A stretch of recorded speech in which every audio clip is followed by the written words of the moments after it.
વંથલીમાં 4 કરોડના ખર્ચે બનેલ નવું સામૂહિક આરોગ્ય કેન્દ્ર કાર્યરત થયું છે।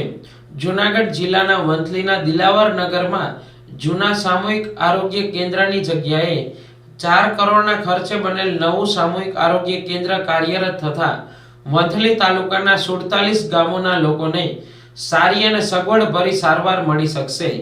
નવા બનેલ હોસ્પિટલમાં ગ્રાઉન્ડ અને ફર્સ્ટ ફ્લોરમાં 30 બેડનો મેલ ફિમેલ વોર્ડ, અદ્યતન લેબોરેટરી, લિફ્ટ, ફિઝિયોથેરાપી, દાંત અને આંખના વિભાગો બનાવવામાં આવ્યા છે।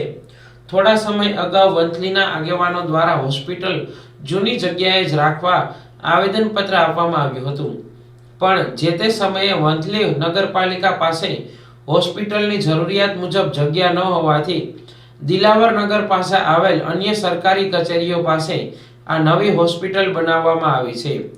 આ અદ્યતન હોસ્પિટલ કાર્યરત થતા આ વિસ્તારના લોકોમાં આનંદની લાગણી જોવા મળી રહી છે। હોસ્પિટલના અધિક્ષક doctor Sikandar Parmar, doctor Pithiya, doctor મારુ, ડોક્ટર જેઠવા તેમજ સમગ્ર સ્ટાફ દ્વારા પ્રશંસનીય કામગીરી કરવામાં આવી રહી છે, જેને લઈ ટીબીની કામગીરીમાં જૂનાગઢ જિલ્લામાં પ્રથમ નંબરે અને PMJAYમાં ઉત્તમ કામગીરી કરી છે અને તેમની આ કામગીરીને તાલુકાના લોકો બિરદાવી રહ્યા છે। આજે સવારના મારા ભાઈને પેટમાં વોમિટ ને થતી હતી, તો હોસ્પિટલ જૂની પહેલાં ગયા ત્યાંથી અમને અહીંયા મોકલ્યા। અહીંયા આવ્યા, અહીંયા તાત્કાલિક સારવાર તરત ચાલુ કરી દીધી અને પીઠિયા સાહેબનું બહુ ફર્સ્ટ ક્લાસ કામ છે ને અત્યારે રેડી થઈ ગયા છે। માજીને એક ઇન્જેક્શન આપ્યો, એક બાટલો આપ્યો, અત્યારે બધું ગોઠવણી ચાલુ છે, તો એ સ્ટાફે સારો સપોર્ટ આપ્યું છે, નર્સિંગ સ્ટાફ સાહેબ ટોટલી।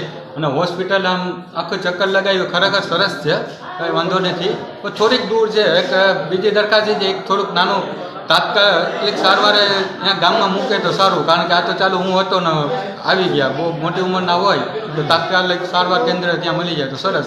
બાકી આ હોસ્પિટલની ખરેખર જરૂરત જ હતી કે ત્યાં ગામમાં કાંઈ એટલું ઉગાતું નહોતું, આટલા બાટલાને ચડતા, એક ખાટલા પર બબ્બે હતા, અત્યારે આરામથી બધા વ્યવસ્થિત રીતે બાટલા ચડશે ને બધાને સારી રીતે મળશે, એટલે જનતાને સારું સપોર્ટ જ છે ને સરસ હોસ્પિટલ છે, કામ સરસ છે, પીઠિયા સાહેબનું સરસ કામ છે ને સ્ટાફનું સરસ છે।